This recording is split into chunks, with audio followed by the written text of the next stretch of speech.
नमस्कार, न्यूज 18 के खास कार्यक्रम कहता है वोटर में आज हम मौजूद हैं खरगोन में। देश के सबसे बड़े चुनाव लोकसभा चुनाव को लेकर हमारे साथ मौजूद है जनता और खरगोन के सब्जी मंडी पार्क में आइए हम लोगों से चर्चा करते हैं। और सबसे पहले मैं ये बताना चाहूँगा कि खरगोन में बीजेपी और कांग्रेस के बीच में ही मुख्यतः हमेशा मुकाबला होता आया है और इस बार भी जो पूर्व सांसद हैं गजेंद्र सिंह पटेल उन पे बीजेपी ने विश्वास किया है। वहीं कांग्रेस ने अपने नए उम्मीदवार पोरलाल खरते को चुनाव मैदान में उतारा है। जानते हैं जनता से कि इस बार चुनाव में किस प्रकार के मुद्दे रहेंगे। इस बार चुनाव में मूलतः मुद्दा विकास का रहेगा।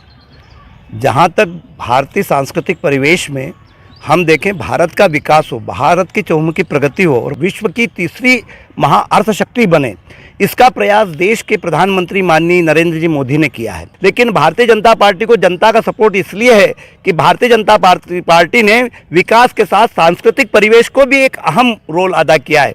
जैसे राम हमारी आस्था है, राम हमारा विश्वास है, राम हमारे आदर्श है और उसी राम का यदि भव्य मंदिर भारतीय जनता पार्टी बना दे तो निश्चित तौर पर आम व्यक्तियों का 5,000 साल का जो कृत संकल्पित परिणाम था वो सामने जब दृष्टिगोचर हो रहा है तो निश्चित तौर पर जनता उन्हीं को वोट देगी और उन्हीं को जिताएगी और निश्चित गजेंद्र पटेल भारतीय जनता पार्टी के भारी बहुमत के साथ पुनः विजयी होकर के मोदी जी के 400 प्लस के नारे के साथ में 400 प्लस में ही सम्मिलित होंगे। मतलब मोदी फैक्टर इस चुनाव में हावी रहेगा, बहुत ज़्यादा हावी रहेगा, क्योंकि मोदी ही एक ऐसा व्यक्तित्व है जिसने भारत का नाम भारत में नहीं विश्व में भी चतुर्दिक फैलाया है। तो निश्चित तौर पर विश्व के लोग भी मोदी मोदी मोदी करते हैं तो ये इस बात से संकल्पित और इस बात से पुष्ट होता है कि मोदी का जो है अपना एक वर्चस्व है और मोदी की अपनी कार्यप्रणाली है और मोदी की गारंटी ही मोदी की गारंटी है। मोदी की गारंटी की बात की जा रही है, मोदी फैक्टर की बात की जा रही है। आप क्या मानते हैं, क्या सोचते हैं? बहुत महत्वपूर्ण चुनाव है। अभी आदरणीय ने कहा कि ये जो चुनाव है विकास के मुद्दे पर लड़े जा रहे हैं। 10 वर्ष से आप भी यही हैं, आप भी हैं और मैं भी यही हूँ।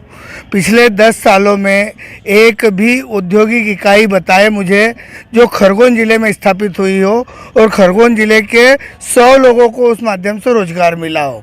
यहाँ विकास नाम की कोई चीज़ नहीं है। राम राज्य की बात हो रही है और ब्रिटिश शासन दिखाया जा रहा है, कानून की धज्जियाँ उड़ाई जा रही है। न अपील, न दलील, न वकील, डायरेक्ट विरोध करने वाले को उठाओ और जेल में ठूस दो। मतलब चुनाव में फिर भी क्या मुद्दे रहेंगे?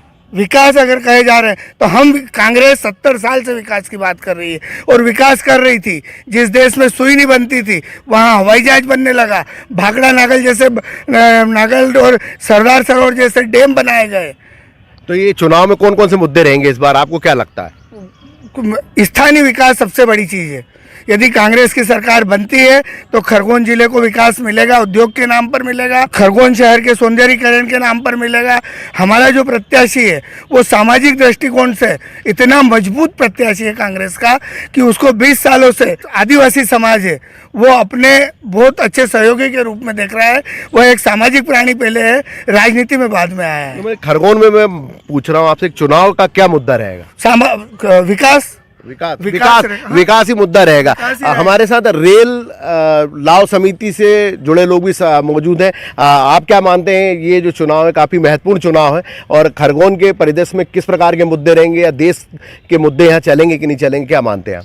बिल्कुल, देखिए मोदी जी का मुद्दा तो मोदी जी तो हैं ही इफेक्टिव अपने यहाँ पर, लेकिन मैं हमारे जो नए सांसद बने उनसे भी ये उम्मीद करना चाहूँगा कि हमारे खरगोन में विकास के नाम पे अभी तक ऐसा कुछ हुआ नहीं है। लेकिन जो जैसे मेडिकल कॉलेज आया है, यूनिवर्सिटी आई ज़रूर है, लेकिन इनकी भी इम्प्लीमेंटेशन प्रॉपर हो जाए। दूसरा, हम रेल के लिए कई सालों से संघर्ष कर रहे हैं, तो रेल लाने के लिए वैष्णो जी से भी रेल समिति के अध्यक्ष से मुलाकात करवाई थी। तो मेरा तो ऐसा रहेगा कि गजेंद्र जी उसको आगे बढ़ाएं, खरगोन में रेल लाएं जिससे विकास की रफ्तार बढ़ जाए। जैसे भाई साहब बोल रहे थे कि विकास, तो रेल आएगी तो अपने आप विकास हो। दूसरा, खरगोन में रिंग रोड नहीं है, बाईपास नहीं है। जैसे अगर रिंग रोड बाईपास बनने लगेंगे ना तो ये सब चीज़ें, देखिए आप अभी आपने सुना क्रांतिकारी टंटिया मामा भील विश्वविद्यालय आ गया, कितने लोग शहर के उत्साहित थे। मेडिकल कॉलेज के जमीन अलॉट हो गई, इसमें ही उत्साहित है कि विकास होगा।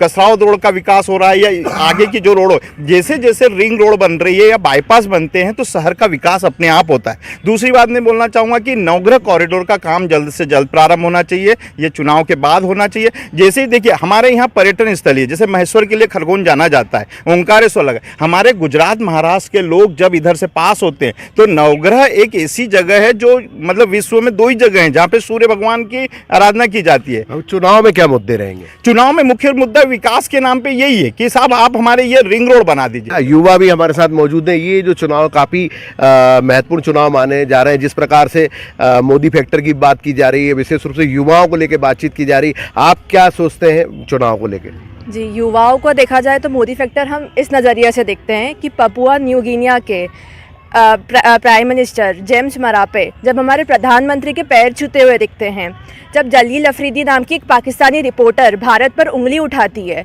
तो भारत का कोई उसको आंसर नहीं देता है, उसको आंसर देता है यूनाइटेड नेशंस का स्पोक्स पर्सन नेड प्राइस जी। उसे आंसर में देते हैं कि भारत दुनिया का एक लोकतंत्र है, वह दुनिया का सबसे बड़ा जीवित लोकतंत्र है। तो इससे बड़ी बात शायद ही कुछ हमारे भारत देश के लिए नहीं हो सकती है। साथ ही मैंने अमित शाह जी को अभी रिसेंट में बोलते हुए सुना था कि जब हमारा भारत देश आज़ादी का 100 साल बनाएगा 2047 में, तो शायद हमारे बीच मोदी जी, अमित शाह ये लोग ना रहे, बट हमारा देश जिस ऊंचाइयों पर रहेगा पूरे विश्व में वो काबिल तारीफ़ होगा। और वो तभी हो सकता है जब ये बीजेपी की सरकार फिर से रिपीट हो, क्योंकि ये परिवारवाद नहीं करती है। भारत में जो डेवलपमेंट हो रहा है, जिसकी तारीफ़ हर कोई कर रहा है, हमारे देश के प्रधानमंत्री को स्टेट डिनर के लिए यूनाइटेड नेशन इनविटेशन दिया जा रहा है, तो ये काबिल तारीफ़ है। हमारा देश कहीं ना कहीं तो डेवलपमेंट कर रहा है, तभी उनको इतने इन्विटेशन और इतनी रिस्पेक्ट दी जा रही है हर तो जगह। क्या ये चुनाव में मुद्दे रहेंगे? डेफिनेटली रहेंगे। और कभी यूथ का देखा जाए तो यूथ आजकल यही बोल रहा है कि मोदी जी को लाना है, क्योंकि डेफिनेटली ये इतनी विश्व में जो हमारा देश प्रगति कर रहा है वो कहीं नहीं देखी जाए। साथ ही जो राम मंदिर का फैसला आया है, हम बच्चे जब हम छोटे थे आज से 10 साल पहले, हमने कभी नहीं सुना कि धर्म क्या होता है, राम मंदिर क्या होता है, विश्वनाथ कॉरिडोर क्या होता है।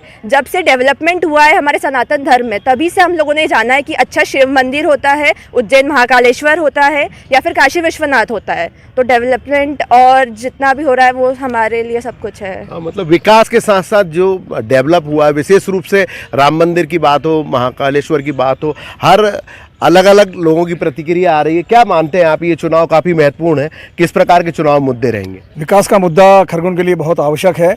और विकास की अगर बात हम करते हैं तो विकास इंफ्रास्ट्रक्चर डेवलपमेंट से ही चालू होता है, और उसमें मेन मुद्दा सड़कों का विकास और रेल का आंदोलन, जो हम लोग अभी वरिष्ठ नागरिक पेंशनर एसोसिएशन के पदाधिकारी के नाते मैं दोनों प्रत्याशियों से ये अपील करूंगा और आशा करूंगा कि हमारे लिए निमाड़ में रेल अत्यावश्यक है और रेल का आंदोलन हम लोग कर रहे हैं, तो उसमें अवश्य रूप से आप लोग जो है हमें सहयोग करें। क्या मानते हैं ये काफ़ी महत्वपूर्ण चुनाव है, देश का बड़ा चुनाव, क्या कहना चाहिए? 60 साल तक कांग्रेस रही और कांग्रेस हमेशा एक नारा देती थी, गरीबी हटाओ। 60 साल में कांग्रेस से गरीबी नहीं हटी। अभी मोदी जी ने 10 साल में 25 करोड़ लोग जो गरीबी रेखा के नीचे व्यापन करते थे उनको गरीबी रेखा से ऊपर लाए। ये भारत का इतिहास बन 10 साल में। आपने देखा होगा एक पिक्चर बनी थी कांग्रेस के समय, रोटी कपड़ा और मकान। मनुष्यों को आवश्यकता रहती थी रोटी और कपड़ा और मकान के लिए, जगह जगह पलायन होते थे।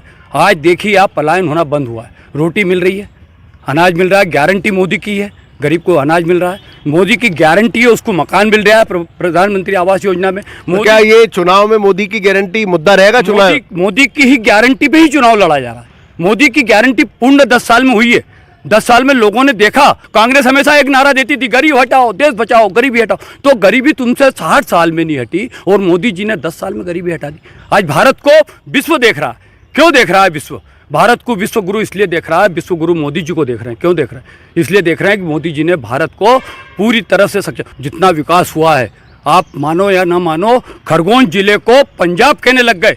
माँ नर्मदा का पानी जिस दिन खरगोन में आया, उस दिन यह खरगोन जिला नर्मदा माई की कृपा से हम पंजाब की बराबरी पे गेहूँ पैदा करने लग गए, हम मक्का पैदा करने लग गए, हम डालर चना में हम पैदा करने लग गए। उस दिन हमारे बालकृष्ण पाटीदार जी विधायक, वो जब बोलने लगे तो उन्होंने कहा कि खरगोन को संभाग बनाया जाए, खरगोन जिले को संभाग बनाया जाए। देखिए आप, संभाग का रास्ता साफ हो गया, यूनिवर्सिटी आ गई, अलीराजपुर आ गया, बड़वानी आ गया, बुरहानपुर आ गया, खंडवा आ गया और खरगोन, 5 जिले यूनिवर्सिटी में अगर सम्मिलित होते हैं तो यूनिवर्सिटी जब आई है तो ये खरगोन जिला संभाग बन गया और हमारे विधायक जी का जो सपना था खरगोन को संभाग बनाने का वो बन जाएगा। क्या मानते हैं चुनाव में क्या मुद्दे रहेंगे? चुनाव में मुद्दा ये रहेगा कि 5 साल में जिस गांव का विकास नहीं हुआ, जिस गांव को हमारे माननीय गजेंद्र सिंह पटेल जी ने गोद लिया था, उस गांव की स्थिति ये है कि वहाँ महिलाएं जो स्वास्थ्य विभाग है उसके बाहर प्रसव करवा रही है। ये स्थिति आज की तारीख में है। पर हम ऐसे व्यक्ति को क्यों वोट दें जो गोद लेकर भी उस गांव का विकास ना कर पाए? तो चुनाव में क्या मुद्दे रहेंगे? चुनाव में मुद्दा विकास का रहेगा, पर विकास के नाम पर घोटालेबाजी, विकास के नाम पर सड़क खा जाना, विकास के नाम पे कुएं खा जाना। आप क्या मानते हैं ये चुनाव में किस प्रकार का मुद्दा है? देखो, रेल का जो मुद्दा है वो तो कांग्रेस ने 60 साल से बेवकूफ़ बना के सरकारें बना ली, लेकिन भारतीय जनता पार्टी ऐसा कि मोदी जी की गारंटी है तो रेलवे आएगी आएगी आएगी। दूसरी बात है भ्रष्टाचार की और विकास की। विकास में खरगोन में मेडिकल कॉलेज मिल गया, विश्वविद्यालय मिल गया, उसके बाद में क्षेत्र का जो विकास है संभाग की आप मान लो कि 99% संभाग भी मिल गया। अब ये कहते हैं कि यार भ्रष्टाचारियों, तो मोदी जी तो भ्रष्टाचारियों को तो जेल में डाल ही रहे। जो देश को 60 साल से लूटा और जो आदमी जिसने केजरीवाल ने ऐसा बोल के देखा कि मैं ईमानदार हूँ, मैं कहीं करूँगा नहीं, तो वो आदमी सबसे भ्रष्ट निकला। उसकी पूरी सरकार के आदमी जेल में है।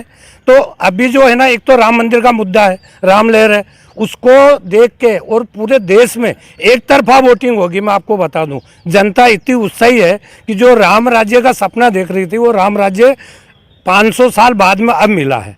दूसरा है कि विकास, तो देश में विकास हो रहा। देश की सीमाओं पे आप जाके देखें कि बड़े बड़े पुल और जो सेना को पहुंच मार्ग जो बनाना था, इतने बढ़िया काम हुए हैं कि कभी आपको भी समय मिले। और मेरे एक कांग्रेसी साथियों से मैं निवेदन करना चाहता हूं कि तुम देश के विकास की बात कर रहे हो तो एक बार देश की सीमाओं पे जाके आओ और आप देखो कि देश में कितना बड़ा विकास हुआ। मतलब विदेश तक नाम हो गया, उसमें आप विकास के नाम पे रो रहे हो अभी तक। और कांग्रेस ने करा क्या? नहीं तो राम लहर रहेगी, बहुत जबरदस्त तरीके से राम लहर रहेगी। एक वोटर के हैसियत से आप क्या कहना चाहेंगे? करीब 2-3 माह पूर्व यहाँ पर G20 का सम्मेलन हुआ था, हमने देखा। उसके बाद में राम मंदिर का उद्घाटन हुआ था और ये तो राष्ट्रीय अंतर्राष्ट्रीय स्तर की बातें हो गई है। उसके अतिरिक्त यदि यहाँ पर विश्वविद्यालय का भी शिलान्यास हुआ है, मेडिकल कॉलेज का शिलान्यास हुआ है, इसके अतिरिक्त अभी बता रहे हैं कि रिंग रोड का भी यहाँ पे प्रारंभ हो जाएगा। तो कुल मिला के यहाँ पे कोई मुद्दा नहीं है। जैसे एक नारा चल रहा है 400 पार, उस हिसाब से यहाँ की सीट बीजेपी के पक्ष में जाएगी और कोई मुद्दा कोई काम में नहीं आएगा किसी का भी। चुनाव में क्या मुद्दे रहेंगे? कोई मुद्दा नहीं रहेगा, बस 400 पार होना है, मतलब होगी वो। युवा है, युवाओं को रोजगार मिल नहीं रहा है ना, विकास हुआ नहीं है, नौकरियां लग नहीं रही है, कोई उद्योग है ही नहीं यहाँ। उसके बाद में भी लोग बोल रहे हैं कि भाजपा जीतेगी। हाँ, सही बात है कि 400 पार होगी, क्योंकि ईडी है, सीबीआई है, तो 400 पार होगी। क्योंकि कांग्रेस ने भी घोटाले बहुत सारे कर रहे हैं, तो ईडी का छापा मारे गए, इसलिए भाजपा का सपोर्ट कर रही है। भाजपा वास्तव में 400 पार निकाल लेगी और मुद्दा कोई मुद्दा नहीं रहेगा। सबका ब्रेन वॉश कर दिया है, सबका ढक्कन लगा दिया, विशेषण करने की क्षमता खत्म कर दी है और 400 पार होगी। भाजपा कांग्रेस दोनों मिली हुई है। भाजपा कांग्रेस चुनाव में मिली हुई है, 400 पार की बात की जा रही है, अलग अलग लोगों की राय आ रही है। क्या मुद्दे रहेंगे चुनाव में?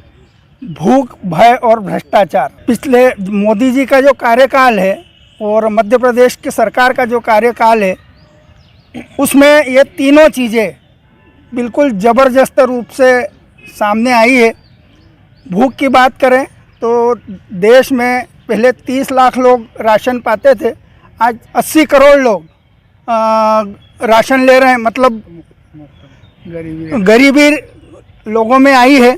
दूसरी बात, भय की बात करूं तो लोगों में भय है, बेरोजगारों में भय है, पेपर लीक आउट हो रहे हैं, उसकी तरफ कोई ध्यान ही नहीं दे रहे हैं। मतलब ये चुनावी मुद्दे रहेंगे? चुनाव 100% मुद्दे रहेंगे। दूसरी बात रहेगी लोकतंत्र बचाओ। सबसे बड़ा मुद्दा अगर कोई है तो वो है लोकतंत्र बचाओ, संविधान बचाओ। क्या मानते, क्या सोचते हैं? जैसे कि बेरोजगार, मैं खुद बेरोजगार हूँ। मोदी बोले, सांसद जी ने भी गोद लिया। महादेव सीरियल में देख लो, जो कि डिलीवरी है ना हॉस्पिटल के बाहर हुई और नेटवर्क अभी तक नहीं, 70 साल आज़ाद हुआ है, देश हो गया है। और बेरोजगारी का मुद्दा अहम रहेगा, क्योंकि है ना वर्ग 3 में फर्जीवाड़ा खुलेआम, पटवारी में खुलेआम फर्जीवाड़ा, और अग्निवीर 4 साल के हो गई हो, वनवीर 4 साल की ला रहे हैं, क्योंकि लॉलीपॉप दे रहे हैं, योजनाओं के नाम पे लॉलीपॉप दे रहे हैं, और बोलते हैं कि 5 किलो अनाज दे रहे हैं। एक दिन का 80 ग्राम होता है, पेट नहीं भरता है। रोजगार चाहिए हमको, 80 ग्राम अनाज नहीं चाहिए। युवा भी हमारे साथ मौजूद है। आप क्या मानते हैं ये चुनाव काफ़ी महत्वपूर्ण चुनाव कि कौन कौन से मुद्दे रहेंगे? भारत का लोकतंत्र बहुत परिपक्व हो चुका है। यहाँ की जनता समझती है कि राष्ट्रीय मुद्दे क्या हैं, राज्य मुद्दे क्या हैं और स्थानीय मुद्दे क्या है, और उन्हीं को ध्यान में रखकर ही वोट करती है।